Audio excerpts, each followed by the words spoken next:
Hi, everyone. Welcome. I'm absolutely delighted that you're able to join us this morning, afternoon, evening. My name is Tom Timmons. Thank you for your patience.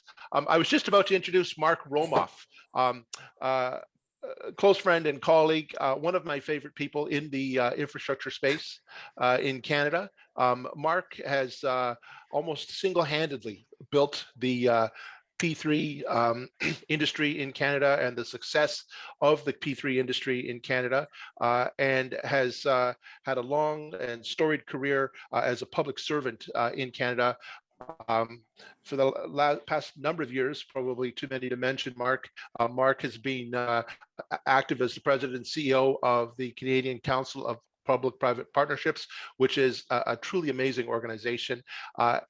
Prior to that, Mark was also as the president and CEO and founding president and CEO of the Ontario Centres of Excellence, another incredible organization here in Canada. Prior to that, he had a long and storied career as a public servant, executive director of the Department of Industry, and also with the Department of Foreign Affairs, now and International Trade, now Global Affairs Canada, serving in Nigeria, Mexico, Malaysia, Japan, and the United States. Mark, like me, and I think everyone on this call, is a tremendous fan of Hong Kong and Hong Kong's role in the world. And we really look forward to Mark leading our panel session today.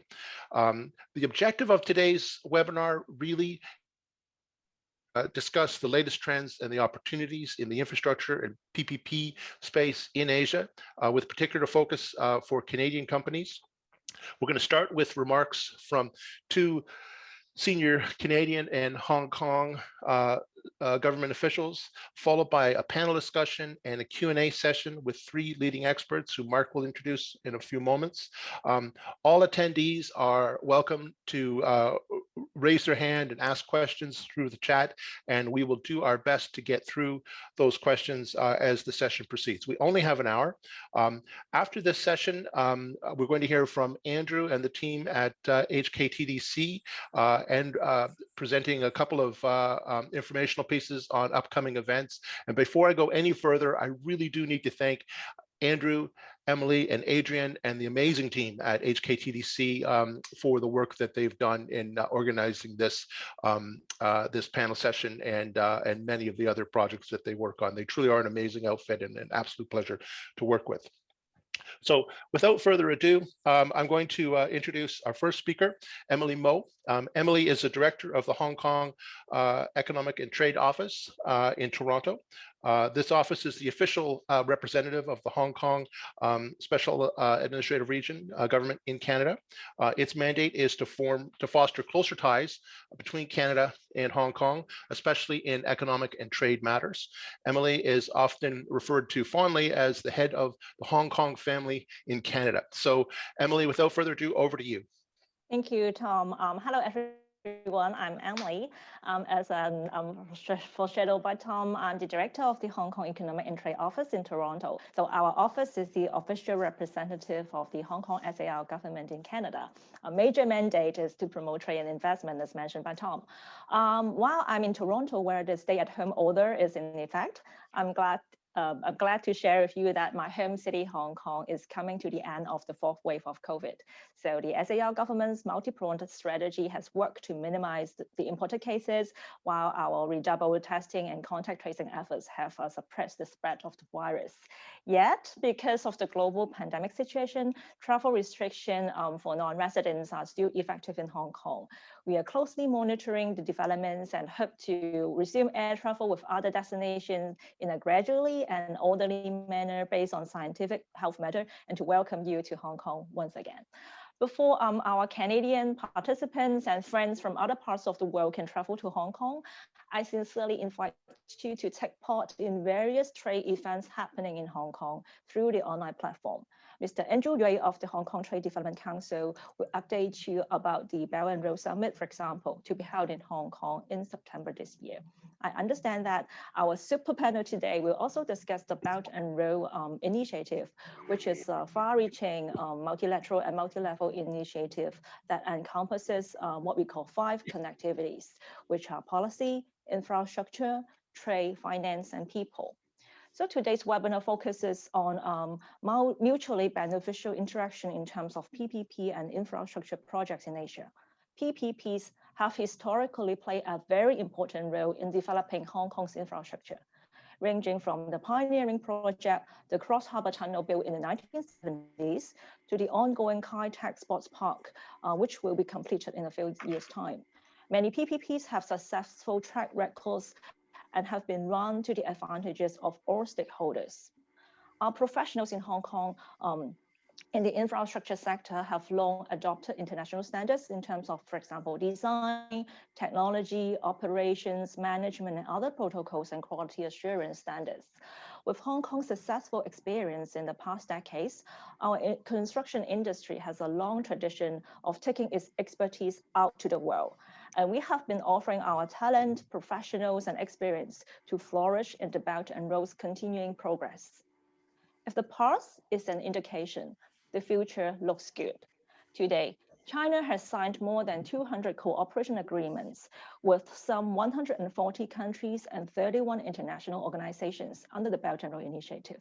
Last year, despite the pandemic, the contract value of newly signed overseas engineering projects of our country came in about 255 billion US dollars.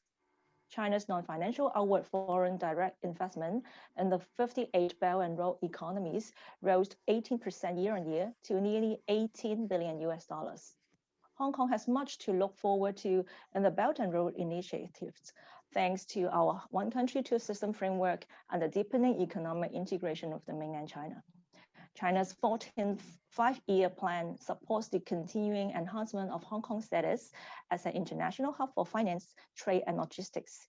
It also looks to Hong Kong as a center for INT and for high-end, high-value-added services, also as an East meets West hub for arts and cultural exchange. Let me add that Hong Kong's singular advantages have placed us in the enviable role of facilitator and promoter between China and the countries of the Belt and Road. I would also like to highlight one major element in today's infrastructure project, which is our efforts to tackle the climate change, which can only be addressed by international collaboration. Although I know geopolitical tensions have heightened in recent years, reduction in carbon emissions remains a common commitment among different economies around the world. For example, China, Canada, and Hong Kong share the same goal to achieve carbon neutrality in 2050. To realize this commitment, substantive reforms are needed on the energy supply structure, infrastructure, and industry chain model in various places. It also requires enormous investment in the development of energy and green tech, which are the strength of Canada. As an international financial center, Hong Kong also plays a vital role in directing market capital to support public and private organizations to invest in green and low carbon emission activities and projects. For forward-looking companies that are thinking to expand to China or Asia, there are various favorable trading conditions offered under the free trade agreement signed between Hong Kong and the mainland of China, as well as between Hong Kong and ASEAN. Hong Kong is always the best destination for lending, where you can benefit from a simple and low-tax system, free flow of capital, bilingual and global professional, proximity to key market in Asia, and the rule of law, etc. With this, may I take this opportunity to invite companies in Canada and other parts of the world to make use of the Hong Kong platform to seize the opportunities in the infrastructure and PPP sectors in Asia and beyond. Lastly, thank you for joining today's webinar, and I'm sure that you will have a great time. Thank you, Tom. Thank you, Emily. That's very helpful. Next, I'd like to turn the microphone or the virtual microphone over to Patricia Elliott. Patricia is a member of the Trade Commissioner team in Hong Kong, the Canadian Trade Commissioner team in Hong Kong. The Trade Commissioner team in Hong Kong is renowned for the excellent services that it provides to Canadian companies and to their counterparts in Hong Kong. And across the region. Patricia Elliott has been the leader of this team since September of 2019, quite an interesting time period for you, Patricia, that's after her successful postings in Los Angeles and various parts of Canada. Currently, Patricia is also assuming the important role of acting Consul General of Canada in Hong Kong. Without further ado, over to you, Patricia. Thanks so much, Tom, and thanks for the opportunity to participate in this, well, I can say this morning's panel, this afternoon, this evening, depending on where you're joining us from. HKTDC and HKCBA are important partners for the Consulate General of Canada, and our team works closely with them on a number of different initiatives throughout the year. And we're also delighted to see leading Canadian organization and P3 partnerships in today's session, whether it's the Canadian Council for Public-Private Partnerships, the Intelligent Transportation System Society of Canada, and GALLINK. So you're going to hear more about Canada's vast expertise and experience in P3 during today's panel, so I'm not going to steal their thunder. But just so you know, Canada's competitive edge in this area makes Canada like simply a world-renowned leader in P3s. As Tom mentioned, I lead a team here of Canadian trade commissioners, and I just want to talk a little bit about how we work with Canadian companies, because I know there's a fair number of them on this webinar. And if you don't know about the Trade Commissioner Service, we would really like to work with you and help you in your business internationally. And this is something we've been doing for over 125 years. The Trade Commissioner Service has been helping Canadian companies successfully navigate international markets. We have over 1,000 trade commissioners around the world in over 160 cities globally. And we offer assistance for international markets. We do offer local market intelligence and an unmatchable network of contacts to help Canadian companies succeed abroad. We also offer funding through our Can Export program, and we provide tailored support to startups through a global network of Canadian technology accelerators. And we have one of those here on my team here in Hong Kong. So as I mentioned, as the Senior Trade Commissioner, I lead a team of 18 experienced trade commissioners and support staff here in Hong Kong. And we're here to help you succeed in both Hong Kong and Macau. We work in a wide range of sectors, from agri-food and beverages, consumer products, life sciences, clean tech, infrastructure, financial services, and more. And I'm actually delighted on this webinar. I have one of my team that has joined us, Fatima Lai. She covers clean tech and infrastructure in the office. So our team is always monitoring and looking for upcoming opportunities for Canadian companies in Hong Kong and Macau. And we're closely watching some new projects, and Emily mentioned this earlier, in the areas of clean tech and land and recreation development, in transportation and urban development, and in innovation and technology. We have a number of Canadian companies that are already successfully doing business here in Hong Kong, but there's always room for more. We organize a number of trade shows, including virtual ones during COVID. We do webinars, initiatives to showcase Canadian technologies in this market. So if you're interested in following up, please contact my team to learn more. And of course, you know, we're talking about the Asia Pacific here. So I'd like to mention that we work closely with and maintain several offices in mainland China, as well as Asia Pacific. We're happy to connect you in with our colleagues there. So thanks again for having me. And without further delay, let's move on to the panel, but I'll be here throughout if you have any questions after. Thanks, Tom. Excellent. Thank you, Patricia. And I can attest from personal experience as to the incredible resources which Patricia and the rest of the consular teams across China provide. So without further ado, I'm going to pass it over to Mark. I know that Patricia and Emily are going to stay on the call. If there are any questions that folks have during the question and answer phase, we can always, that are more appropriate for their teams, we can always pass back to them. So Mark, over to you. Thanks so much, Tom. And it was great to hear those opening remarks from our panelists, both Emily and Patricia. Excellent scene setting for our discussion, which will follow now. So I'm fortunate to be able to introduce our three panelists, and each will have an opportunity to make some brief opening remarks. And following that, we'll have time set aside for a Q&A that will engage all three of them in what I hope will be a robust discussion. So first up is Rajat Misra. So Rajat is the Director General of Infrastructure Investment in South Asia, Southeast Asia, and the Pacific at the Asian Infrastructure Investment Bank, AIIB. As people know, the bank is a multilateral institution focused on developing Asia, but with members from all over the world, including Canada. Its investments in infrastructure and other productive sectors seek to foster sustainable economic development, create wealth, and improve infrastructure connectivity, all important priorities. The bank enables clients to build infrastructure for tomorrow. Now, prior to joining the AIIB 7 years ago, Rajat had already accumulated 18 years of experience in the infrastructure space, spanning investment banking, private equity, project finance, and design engineering roles with various government and industry bodies. This is a very talented individual with a wide-ranging experience. So I'm going to turn the microphone over to you, Rajat, to share some of your insights around this important topic for today. Thanks, Mark, and thanks HKTDC for giving this opportunity to present our views on PPP in Asia. You have already touched upon AIB. I'd probably like to add a couple of more lines. So AIB is a 5-year-old multilateral, the latest kick down the block, as we say. We have members not only from Asia, but from across the world, including Canada, as you mentioned. We have more than 100 members presently. And over 5 years of operation, we have approved about 25 billion of project loans and investments for more than 100 projects.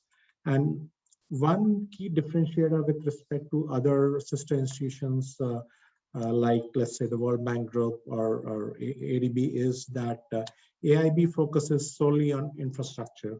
And that is in our articles of association as well, which you read out. We have been rated AAA globally by all major rating agencies, which means we can borrow at a very effective cost, and our members, of course, reap benefit of that. So this was a quick brief about AIB. Coming to infrastructure, of course, the top of the mind question everybody is on in the current scenario, how do we see the infrastructure space panning out, especially in Asia? And of course, there are two aspects to it. If you look in the immediate time frame, then of course we have the usual issues of, let's say, delays in project commissioning, supply chain interruptions, and some sectors like aviation and hospitality are particularly hard hit, which may lead to some contracts renegotiations or debt restructuring and so on. So yes, all that is going on. But every crisis is also an opportunity. So, in the longer term, we feel that this is also an opportunity for the countries and multilateral institutions to regroup their focus. And one constant theme has been that there has been significant underinvestment in social infrastructure over the past few years. And just to give you some numbers, like to reach the SDGs, the Sustainable Development Goals, most developing economies will have to invest about 10% of GDP every year to reach those goals in the medium and long term. And obviously, a lot of them are lagging behind that. So we see a reorientation of infrastructure priorities, where we see a lot more emphasis by governments on the social infrastructure front. And of course, that comes with its own challenges, because governments have to find money for that. But this is another opportunity, because given the longest period of monetary sort of loose monetary policy that we are seeing across the world to help tide over the pandemic, which is expected to remain at historic lows for quite some time to come, we think that this is the right time to kick up public infrastructure, because the nominal interest rates, inflation are at historical low. And as long as governments are able to find projects with good economic IRR, they will have a significant multiplier effect. And similarly, to find money, we feel that governments will have to also concentrate a lot on getting out of some non-core activities, which means encouraging PPP in some of the other economic spheres, which is the traditional infrastructure. So that is of course another opportunity. And so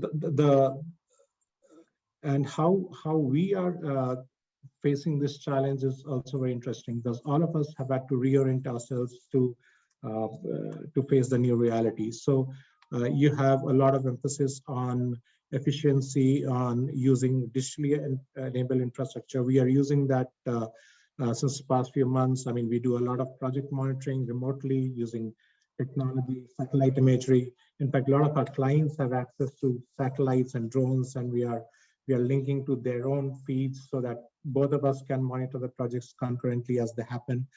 And one of our corporate themes when we say infrastructure for tomorrow has also the technology-enabled infrastructure. So we see a lot of potential out there as well. So, just to conclude, we think this crisis presents an opportunity in many ways, which I've just highlighted. And going forward, we'll be very happy to associate with various sponsors, EPC companies, and I'll be happy to take questions on that as well. Thank you. That's great. Thank you very much for that very comprehensive remarks. I'm now going to turn to Billy Tam. I think many of you know that Billy is Vice Chairman of the Institution of Public-Private Partnerships, IPPP, in Hong Kong. He is a professional engineer with over 30 years experience in planning and implementation of public-private partnership railway projects in Hong Kong and in mainland China. He has been involved in a number of important projects, including the Light Rail Project and West Rail Project in Hong Kong and Beijing Line 16 project in the mainland. These are significant projects. He's also specialized in Rail Plus property investment models. Billy's a strong advocate of PPP best practices and CP3P certification programs in mainland China and Southeast Asia. So I'd like to now turn the microphone over to Billy for his insights on the topic that's on our agenda today. Billy, over to you. Thank you.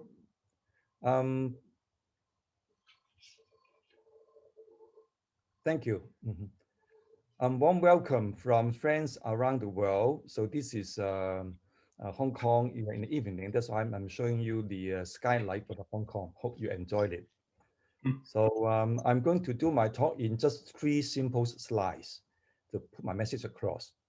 To start with is a brief introduction on the institution of PP Hong Kong. So we are a young organization. We are a non-profit distributing organization formed in 2017, 4 years ago. So the information available in the website. And having said that, in fact, in Hong Kong, we have many years of PPP experience, starting just, Emily already mentioned, our Cross Harbour Tunnel, road tunnels back in 1972 when start operation, and then the MTAR projects. And also she mentioned about the Kai Tak Sports Park. So I don't want to repeat. In fact, given all these last 40 years of P projects in Hong Kong, we indeed have built a team of professionals. So we're willing to contribute to the promotion PPP. In fact, the IPPP, we are consisting of very experienced professionals, and they have been taking resource position, and also they've been working around the Southeast Asia. So in that sense, we are pretty much familiar with the PPP environment in the region. Next, please. So this is a very complicated diagram. I'm not intending to go through it, but just want to show the point, PPP is complicated. So PPP, in fact, traditionally is a government. They do all the infrastructures, But certainly PPP, when you introduce private parties to contribute to this product delivery, so there are a few elements which already built into the system, what we call the DBFOM. The private sector has to take care about the design and build of the project, take care about the financing, take care about the operation and maintenance. So that is why there are benefit in PPP, but somehow there has to be differently apart from the conventional project delivery. Just to quote, there are major differences. Just to give example, for example, the financial close. This is a major difference. For government projects, the money will come from the government, so project is relatively easier. But with the PPP, because the financing is come from the guy in the middle center, SPV, the special purpose vehicle. So that is why there will be lots of coordination with the bankers, with the stakeholders, with government. So that takes lots of experience. Secondly, about the EPC contractor, because as you know, the bankers, they want to limit their exposure to risk. Certainly they will try to make use of the EPC contractor to bear the risk, and also the O&M contractor as well. So in short, for the PPP, there will be quite complicated arrangement, and that needs to be people to have familiar with the framework of the PPP. So in order to make it a success. Next, please. Now this is my final slide, make it short. On the right-hand side, our famous management thinker, Peter Drucker, he mentioned about management is doing things right, leadership is doing the right thing. If in the PPP perspective, I would say the senior management of the SPV or the other stakeholder, they need to do the right thing. And then the managers going to implement the PPP has to do the things right. So I think these are two important elements to get project running smoothly and effectively. In that basis, if we put it into the PPP perspective, so we have, in fact, the World Bank Group have come up with the PPP certification program, which similar to the other professionals, they have a very structured training to promote the PPP concept, to make sure all the stakeholders, they're fully aware of the implementation of PPP. To me, the promotion and training of PPP is a very important aspect of together doing the right thing. So that's a short presentation from me. Thank you. Thanks so much, Billy. That was great. I can tell you that the Canadian Council for Public-Private Partnerships are also very, very strong supporters of the multilateral banks initiative around PPP certification program. It makes a huge difference in terms of making sure that those people that are playing at the forefront of PPPs have the skill sets they need to be successful. Critically important. So thank you for those remarks, very timely. I'd now like to introduce Joe Lamb, our last member of this panel. Joseph is the chair of the International Business Committee of the Intelligent Transportation System Society of Canada, ITS Canada. He has been active in the ITS field for over 40 years with significant contribution and achievements. For instance, during his tenure as Delcan International Corporation, he led his team of traffic, communications, and software engineering professionals on numerous innovative and award-winning projects, and contributed significantly to the export of Canadian technology to manage traffic congestion problems around the world. He's also been providing valuable advice to public agencies and private companies in North America, Europe, and Asia on various aspects of ITS. This is a very important space, and I'm delighted that we have Joe here to be able to share his insights with us. Joe, you're next up. Thank you very much, Mark. Good morning to all of you in Canada, and good evening to all of you in Asia. First, I'd like to thank Andrew for inviting me to speak today.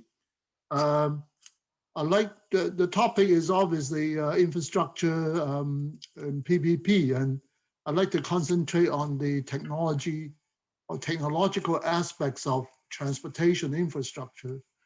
I'm sure you all agree that technology plays a strong role in making infrastructures efficient and saleable. But first, I'd like to give you a definition of ITS, Intelligent Transportation Systems.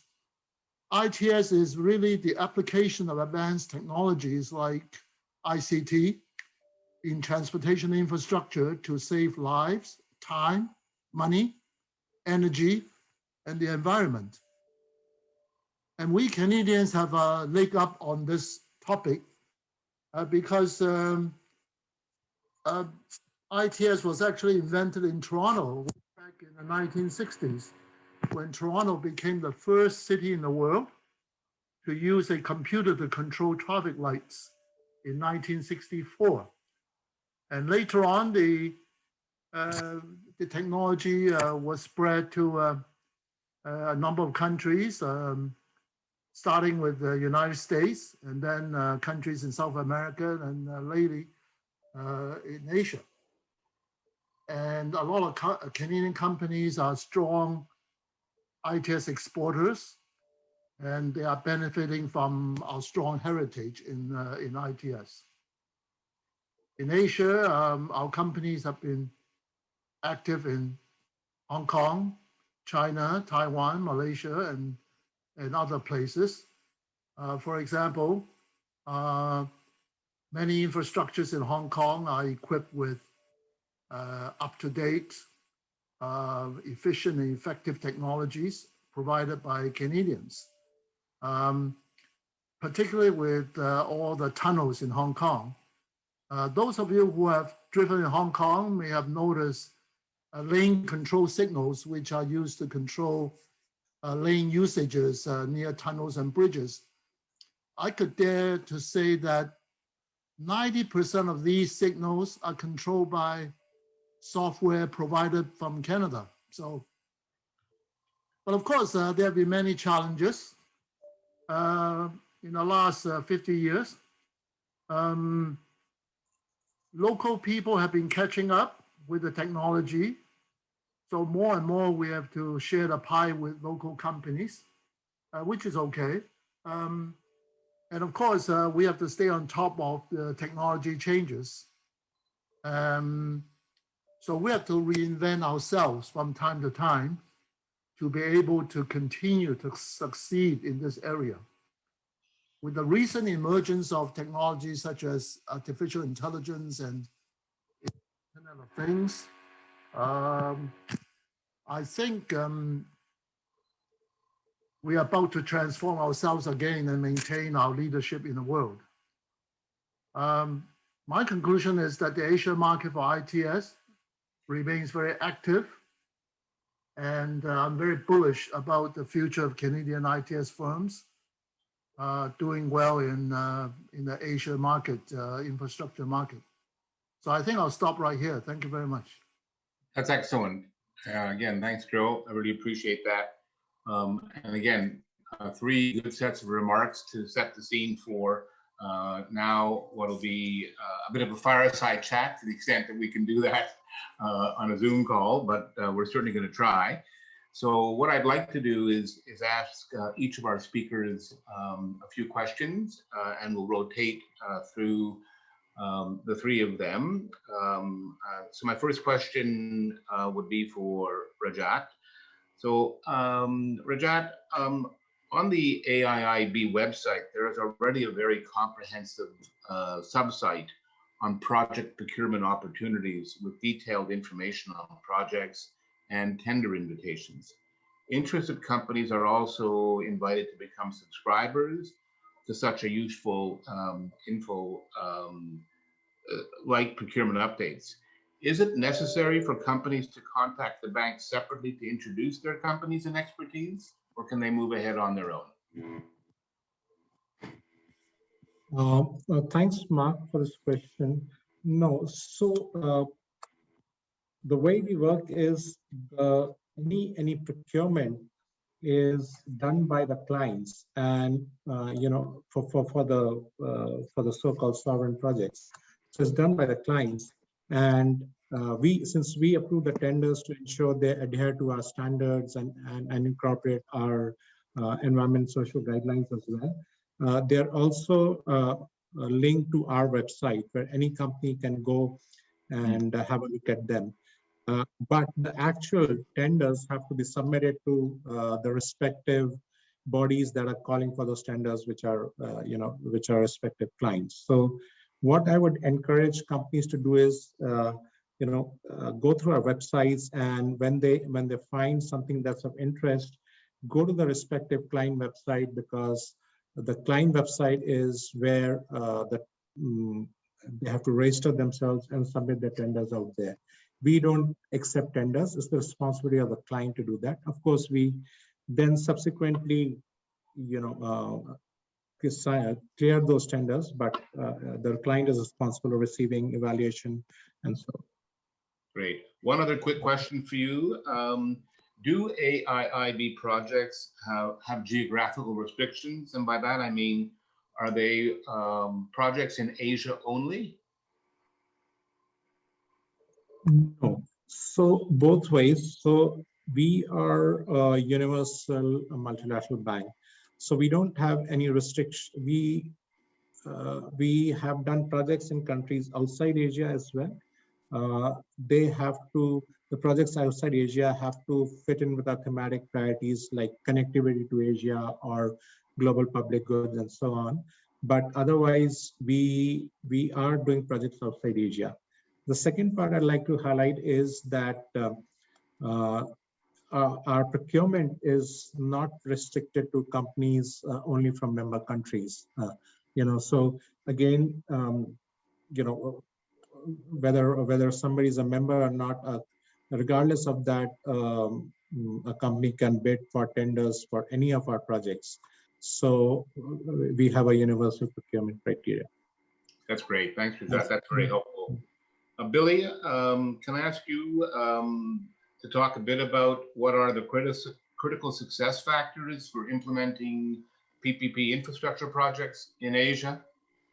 Yes, right. I think there are lots of factors affecting the PPP, just name a few. To me, the understanding of the local country situation, I think that's an important one, because different country varies. For country with a good financial strength and also good local capability, so the two elements. For country with good, I think that will be more or less in terms of less attractive. I mean, that's including the efficiency of those projects. But for those countries which the government lacks funding and also the local team are weak in the capability, I think these are they are in need for the PPP. So that is a very attractive to them. Then secondly, and I mentioned earlier, there will be the PPP framework. I mean, all the stakeholder involvement, in particular the management, if they have a good understanding on the PPP knowledge and the framework, that will be better. Third one, to me, will be the leadership. Again, leader. I mean, we are from the Asian country. We always look for the leaders. So if the leader is good, you have a higher chance of success. If the leader is really not in a good understanding of PPP, they have a big hurdle to go through. So that's my thought. That's a great point. I mean, we always need champions, and we need champions at the highest levels, whether it's in government or the private sector, ambassadors for PPP. That's going to drive an agenda. Yeah. Just one other question. Your perspective, please, on what are the major changes in PPP project practices, given the current pandemic environment? There's obviously some impact there. I see. So the first impacts, I'm at the moment in a quarantine in the hotel for 21 days. Okay, but anyway, there will be lots of impact, as you know, with the COVID in particular, all the social problem and the health problem. But to me, in terms of PPP, I think they have really the COVID affect the global trade and the supply chain at the moment, because lots of goods and goods have to move around between countries. So, and also indeed the government, they have spent a lot of money to overcome the COVID. They are short of money at the moment. So it seems to me PPP is another good opportunities for government, because government want to invest in the economy to get the jobs going, people back to work, and then they want the infrastructure, in particular, between countries, they want to improve their movement of goods and also locally. So that might have create a need for more infrastructure projects and using PPP as a delivery model. That's my view. That's a great answer, Billy. In Canada, it's much the same. There is a growing investment in infrastructure because I think all of our governments recognize that infrastructure is key to driving economic recovery coming out of the pandemic. And it's good to see that that view is prevalent in Asia as well. So thank you for your comments there. I have a couple of questions for you, Joe, if I can. Okay. Obviously, you made reference to ITS. I guess from my perspective, I'm interested in knowing why ITS technologies are important for infrastructure projects in Asia. And does Canada have any advantages in this regard? Well, first of all, in most modern infrastructures, technology is a very vital component.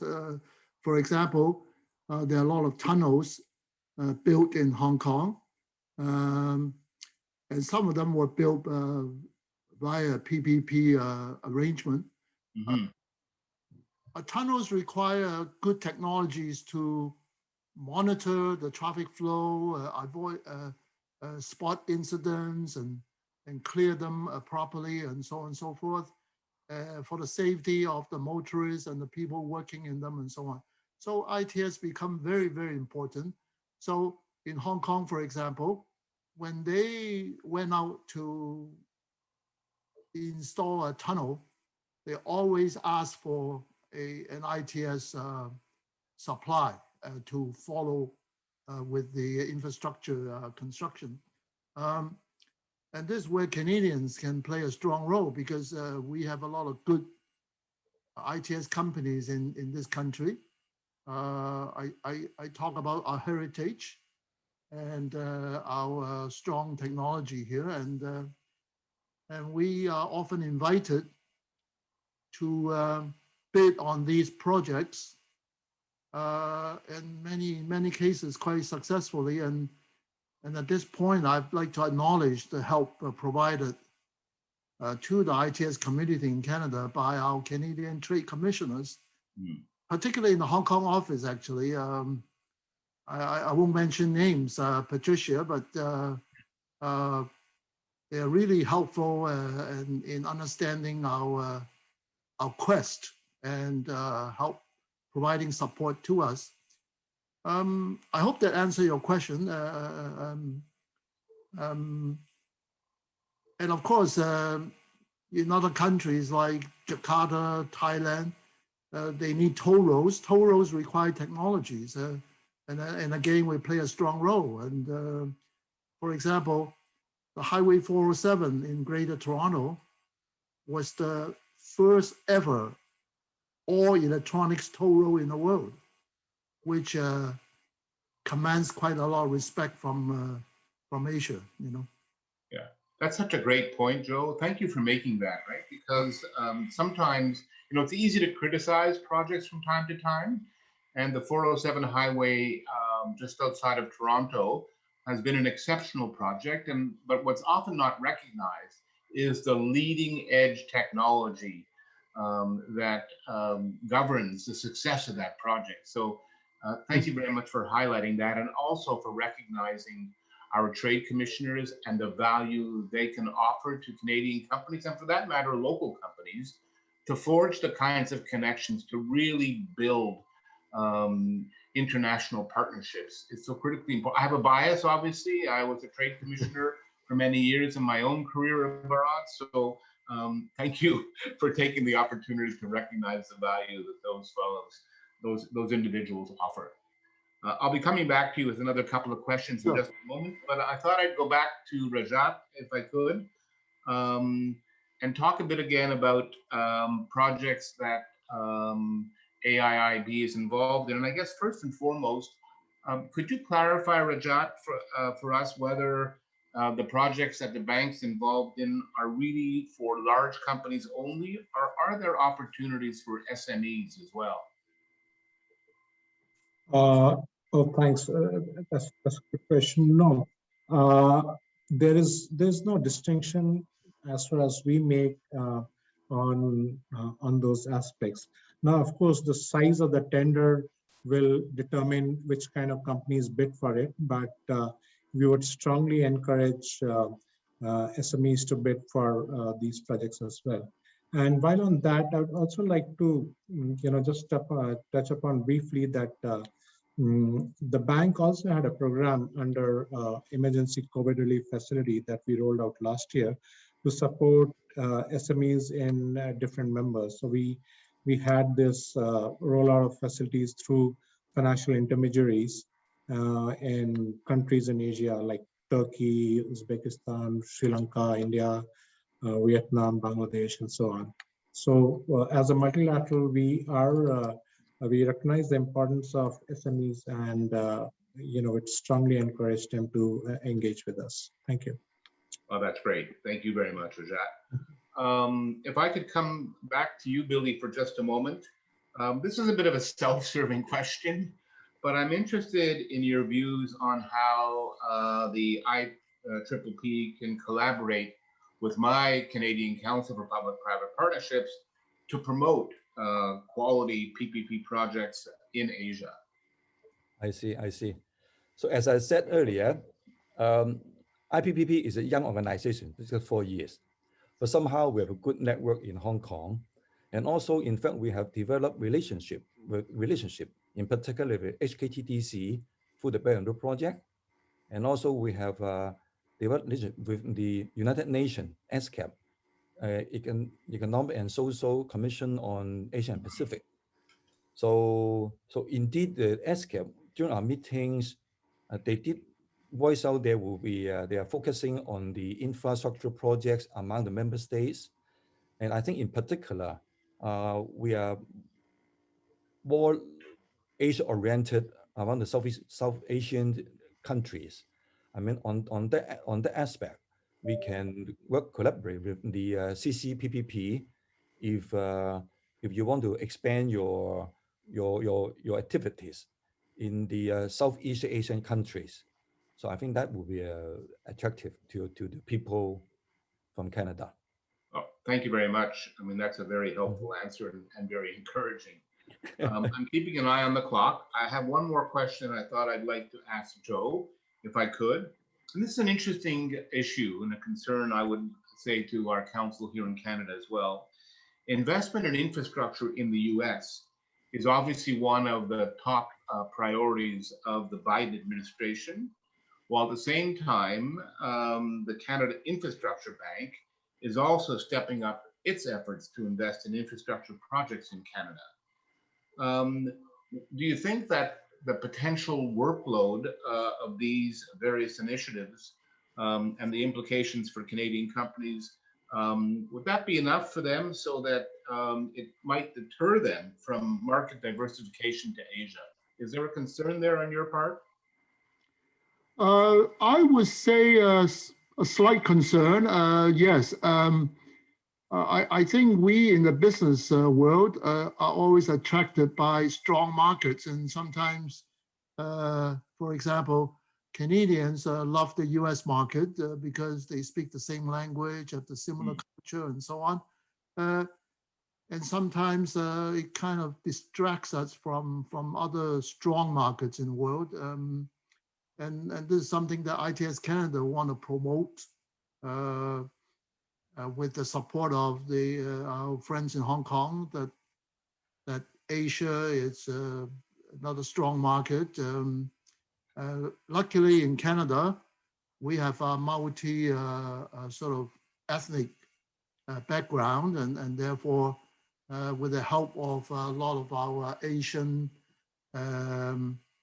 friends in Canada, I think we were able to continue to have a focus on the Asian market.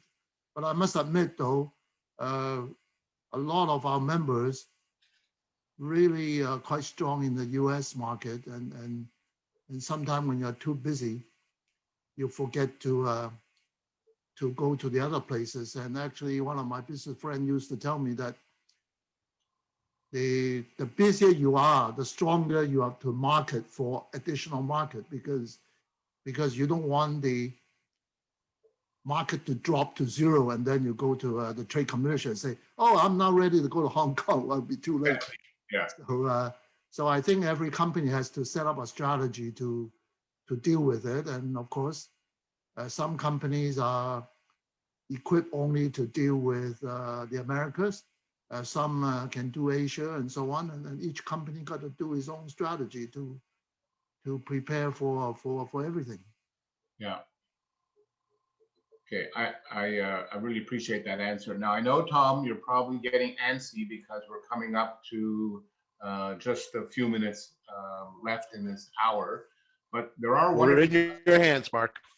Okay, there are one or two questions that have been sent in by people who are participating in this event, and I'd love to ask them so they know that we're actually listening to them. The first one is for you, Rajat.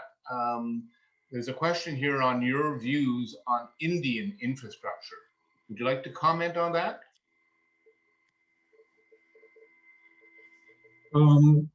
I don't think, the views on Indian infrastructure are different from what I already said on Asian infrastructure in general, that I think we'll see an increased spending by the government on social infra, whether out of its own resources or PPP, as well as more asset monetization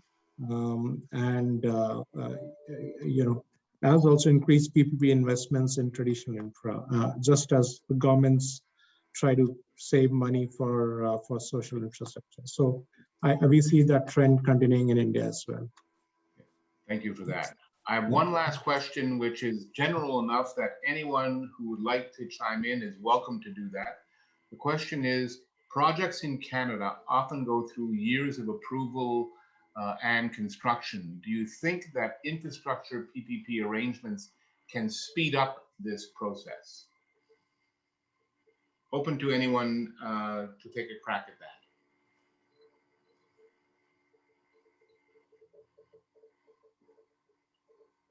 Okay, then I will simply say, in my own view, that the reason that this is not unique to Canada, but the reason I think that these projects do in fact take longer is because when you're trying to bring major projects to the market, there's a lot of work that needs to be done to structure the arrangement properly. You don't want to rush to market with a PPP project that hasn't had really the benefit of the analysis necessary, first and foremost around value for money. That's really important in Canada, but also making sure that you've had the benefit of good legal, financial, and technical advice so that when you bring the project to market, bidders are going to be keenly interested. So there is a little bit of time required at the front end, but I think it also brings a discipline, which in the end gets you better outcomes. So I think at this point, I'm going to have to call it quits because I know that Andrew still has some important remarks, and I want to make sure that we offer him that opportunity. So I'm going to pass the baton back to you, Tom, and thank you again to all of our panelists for really very stimulating conversation, your willingness to answer any question, which I really appreciate, and I really appreciate the opportunity to have spent some time with you. Back to you, Tom. Thanks, Mark, and thank you, Billy, Rajat, and Joe. Excellent remarks. I particularly appreciated that final question that you'd asked to Joe, Mark, regarding we're all busy right now. There are easy wins in local markets, but the future of the world economy, of course, is moving south and east rapidly, and it behooves Canadian firms, not unlike my own, to keep their eye on the puck because the puck is definitely moving south and east. And over the next 10, 20, 30 years, there's going to be a lot. The future is really in Asia, and we really do need to keep working on that. So once again, excellent remarks, and thank you. I'm going to now pass over to Mr. Andrew Yui. Andrew is a close friend and one of my favorite people to work with in the professional world. Andrew is with the Hong Kong Trade and Development Council, which is Hong Kong's semi-governmental organization promoting international trade, imports, and exports across all kinds of different technologies and all kinds of different industries. I'm amazed at what Andrew and his team are able to do. Andrew is the lead of the HKTDC branch office in Toronto. I think you're still on Temperance Street. Is that correct, Andrew? Yeah. Yeah. So We are still here. yeah. So Yes. in a wonderful old street. Yeah, in fact, you're still there. It looks like you're in the office. A wonderful old street in downtown Toronto with obviously a very historic name. And the HKTDC team describes itself as the matchmakers to help Canadian companies find the right people, and I can certainly say that that's what they do. So over to you, Andrew. You're going to tell us about a few upcoming initiatives. Thank you, Tom. I will share screen.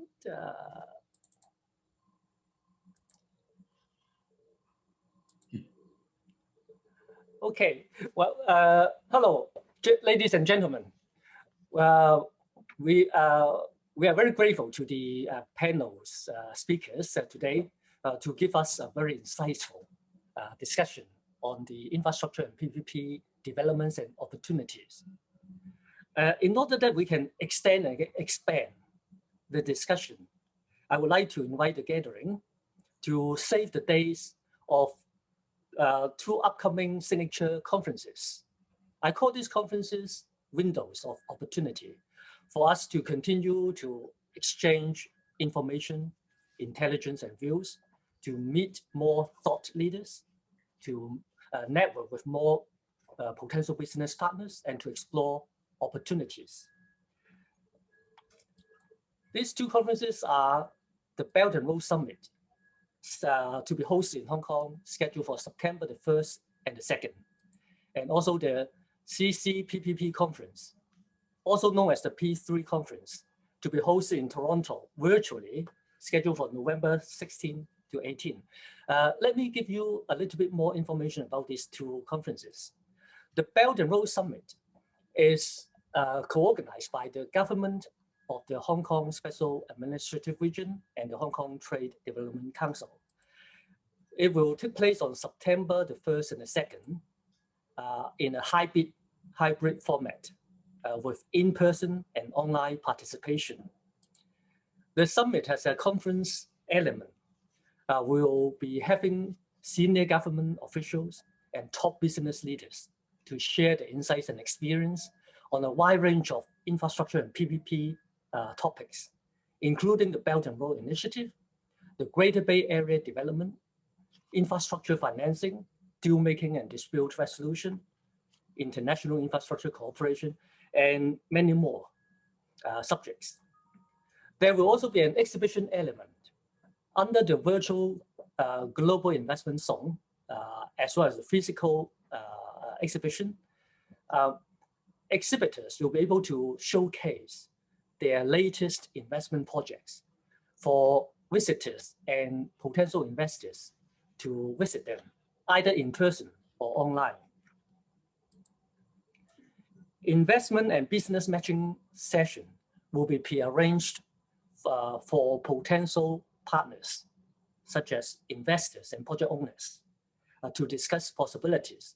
For those who are able to go to Hong Kong, to be in Hong Kong for the summit physically, these business matching meetings will be conducted on site. For those who are attending the summit as online participants, these business matching meetings will be conducted virtually. The project team at the moment is working hard to finalize the preparations, and updated information will be updated on the event website, www.beltandroadsummit.hk. And you'll be all most welcome to get in touch with me by email at andrew.ua@hktdc.org. I will try my best to arrange the best possible participation package for you. Now, the second window of opportunity that I would like to present to you is the annual conference organized by the Canadian Council for Public-Private Partnerships, CCPPP, also known as the P3 conference. This year, it will take place on November 16 to 18 as an online event. The P3 conference is one of the world's longest running and most impactful infrastructure conferences. It is renowned for bringing together the most in-demand infrastructure experts and influencers from across North America and around the world. For the upcoming conference, top leaders in the public and private sectors will be invited to give keynote addresses, and participants will also be able to obtain market updates and market soundings from around the world. There will also be panels for top experts to discuss the most substantive and timely issues in the infrastructure sector. The conference organizer, CCPPP, would like to invite you to join this event to meet the people, to explore the projects, and see the innovations shaping the future of infrastructure and P3 in Canada and around the world. The project team at the moment is also working hard in finalizing the program details and registration, and these details will go live in the middle of next month. So please keep this website in mind, www.pppcouncil.ca.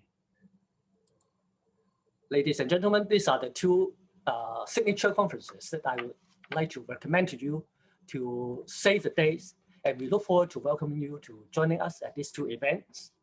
And most of all, we look forward to working more closely with you on developing the Canada, Hong Kong, Asia infrastructure and PPP momentums. Thank you so much. Thank you, Mark and Tim and Tom. Thank you, Andrew. Both excellent events, which I can commend to everyone.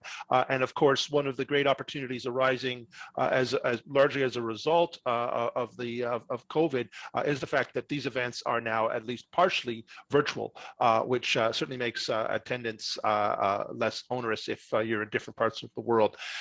Now, I'm absolutely delighted to pass the microphone over to Joseph Chong of the Hong Kong Canada Business Association, the HKCBA.